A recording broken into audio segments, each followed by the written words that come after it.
All right, guys, this is Justin back with an engineer's perspective, and today I'm going to go over my sharpening method. So I've put out several sharpening videos so far, kind of in an attempt to haphazardly display kind of the different methods I've tried out.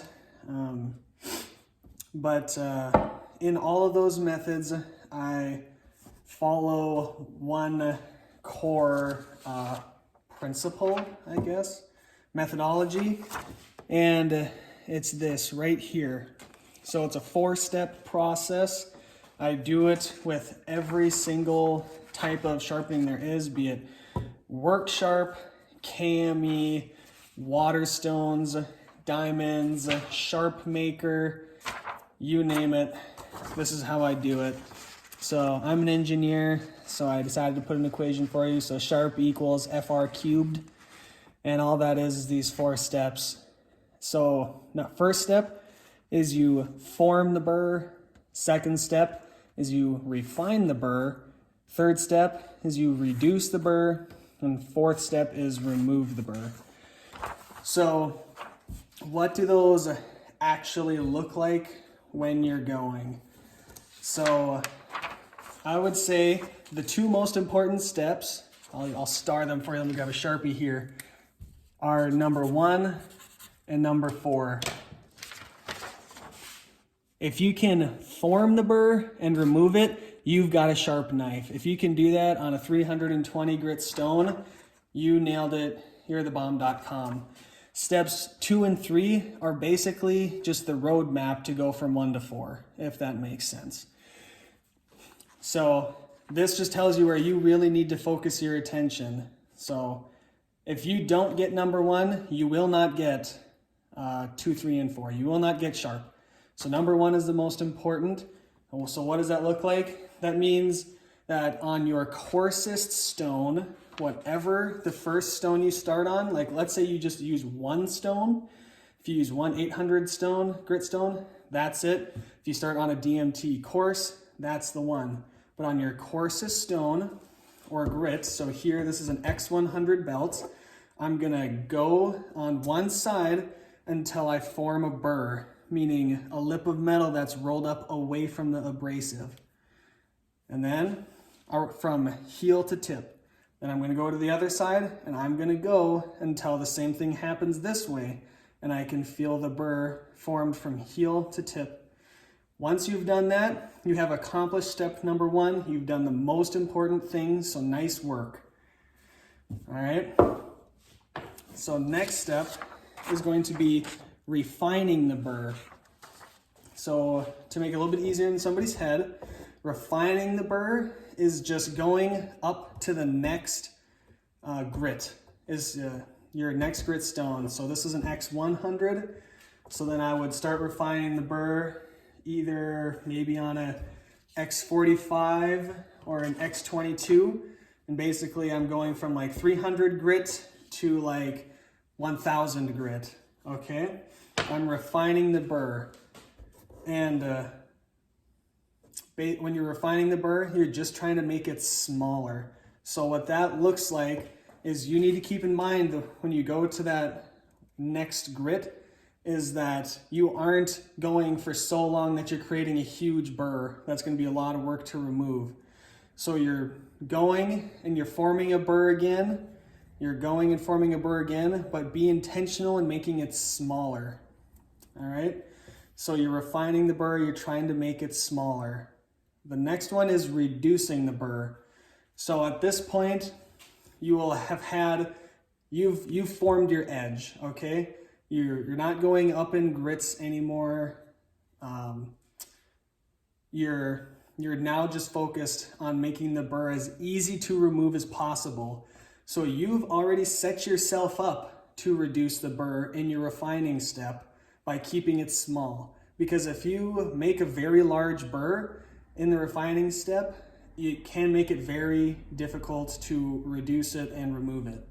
So now we're reducing it. And what this is in all cases, it's light pressure, alternating sides. You're flipping the burr back and forth, back and forth, back and forth like a paper clip. you working it until it snaps off. So, and you want to do very light pressure, go to the utmost difficulty in maintaining consistent angles at this point, very light pressure. So you reduce the burr. So once you've gotten the burr to maybe even be mostly removed, it's flaking off, barely holding on, then you're going to be removing the burr. And there's a couple ways to do that, but really we're talking about stropping here. So you're going to strop that edge to fully pull off the burr so that you've got a clean apex. So I've just elected to use the work sharp today to go through these steps. These can look slightly different because, like I said, you can do steps 1, 2, and 3 on a 320 grit stone if you'd like. It's just manipulating pressure and speed and all those good things. But you can also do steps 1, 2, and 3, each one being a completely different grit. So you could go coarse, fine, extra fine if you'd like. So today with the work sharp, we're going to follow that coarse, fine, extra fine. So I've got an X100 belt. We're going step number 1, forming the burr. This is just a Victorinox 6-inch curved semi-flexible boning knife here. This is set to 15 degrees per side because I'm gonna set that, and later I'll set a micro bevel on at 20 degrees for strength, but that's not what the video's about. Do note that this is set to 15 degrees, but due to the angle of the blade, when I set it on there, I'm adding probably about 1.5 degrees. So the true angle is probably closer to about 16.5 or so. So let's get after this, forming the burr.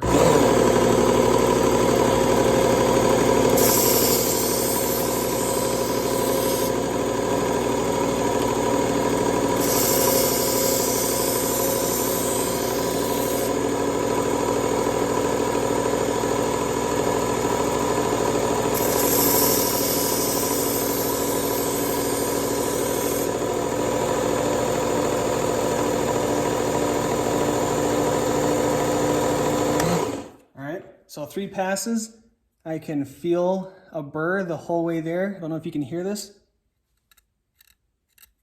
If I kind of set my nail on it, it kind of holds on to my nail. So I form the burr on that side, do the other side.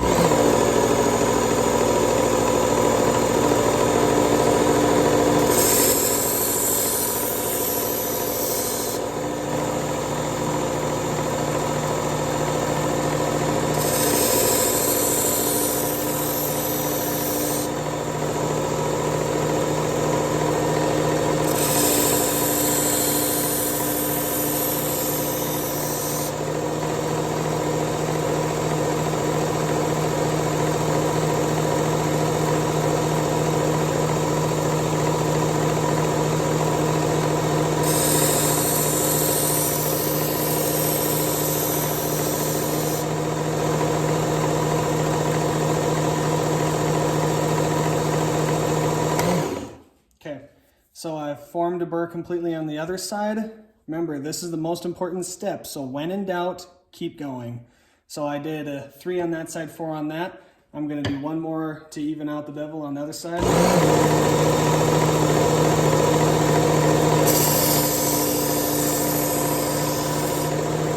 All right, so that's the X100. Now we're done forming the burr. Step 2 is refining. Let's just step right up to the X22 belt. I think this is, yeah, like 1,000, 1,200 or so.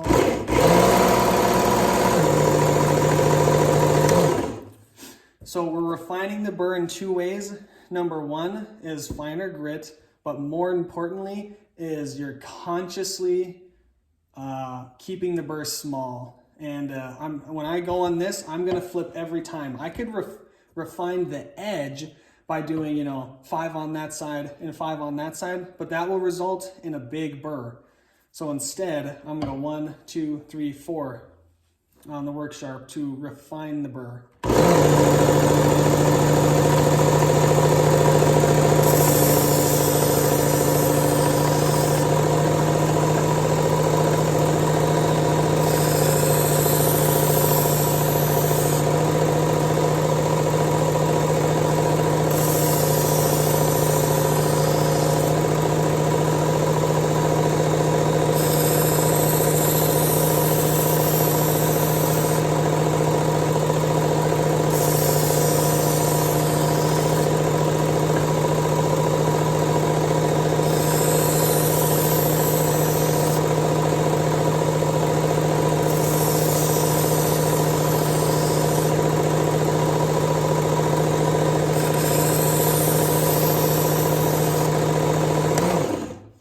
Okay, so we've refined the burr. It's very much so still there. Doesn't mean it won't cut,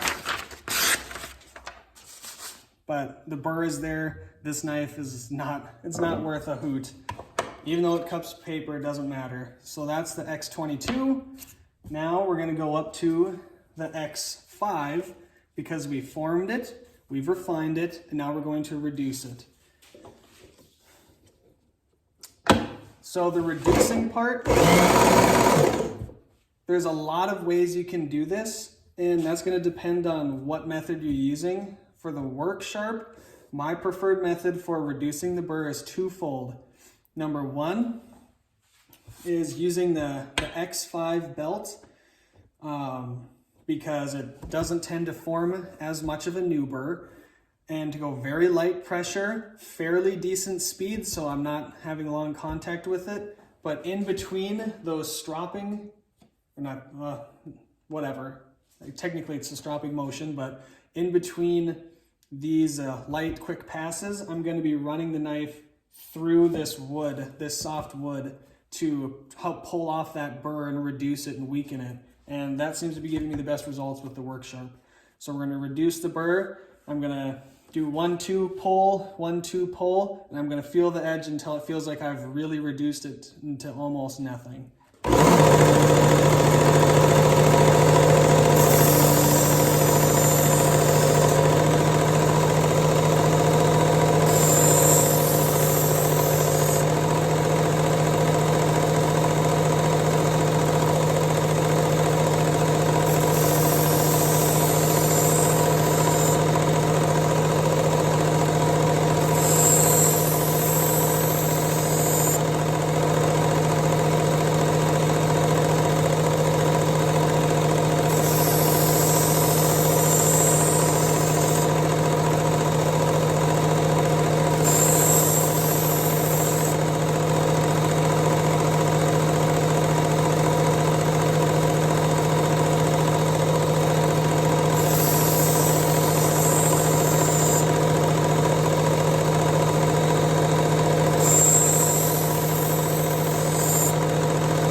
So I haven't quite reduced it as much as I like.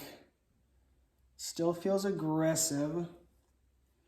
See, normally before you go to the strops is it should be catching on your nail and you should be able to shave hair with it. So that's a good indicator that you've reduced the burr enough. Yeah, it'll very poorly shave hair.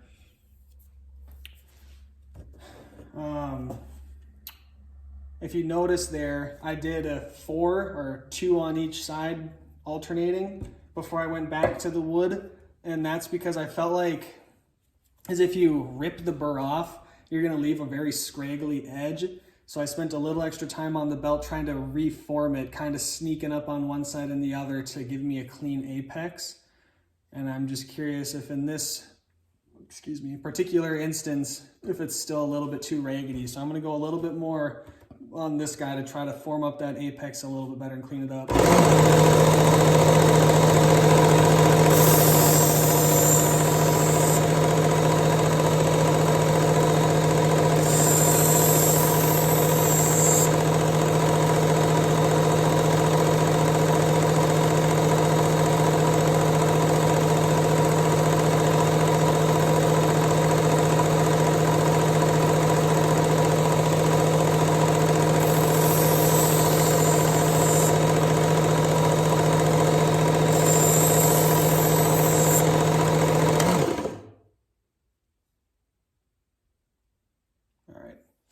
So now we've reduced the burr, or we formed, refined, reduced. Now the last and the second of the two most important steps is to remove the burr, and that is with a strop.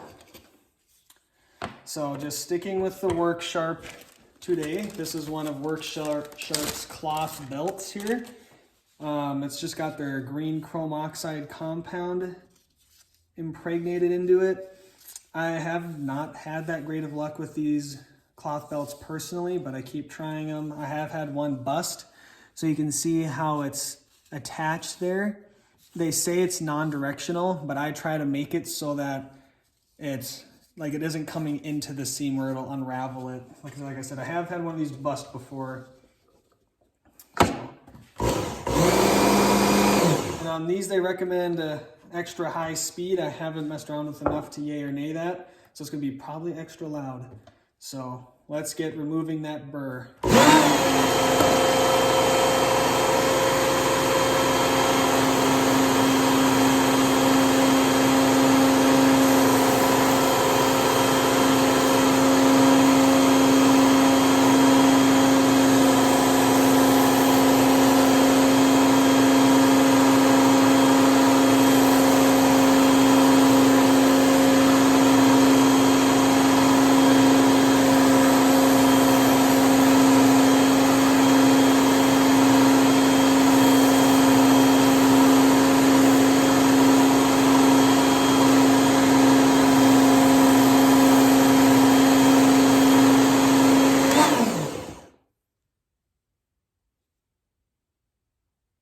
Oh yeah.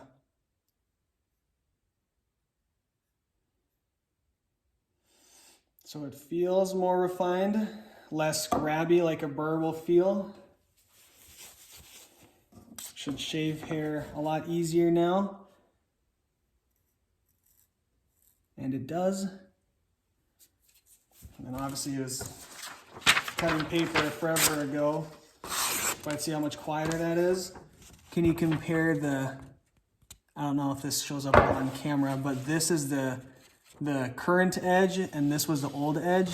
You can actually see how raggedy the old edge is versus the clean new edge. There you go, you can kind of see the light reflecting off of the frills of paper up here versus how clean this is. So that's what you're looking for, is at this point it definitely should be shaving hair. Yeah, so now I've got a burr-free knife. And if you remove the burr, if you take the efforts to do that, you will significantly increase the life of that edge versus leaving a burr on it. The first thing you cut's gonna roll it over. It's gonna lose its edge in an instant. So that's my sharpening method. I'll be trying to do similar videos to this one with all of the different systems I've got to demonstrate it. But that was with the Work Sharp blade grinding attachment. We formed with the X100, refined with the X22, and we reduced with the X5, and we removed with the strop. So that's all I've got for you. Have a good one, guys. Thanks for watching. Bye.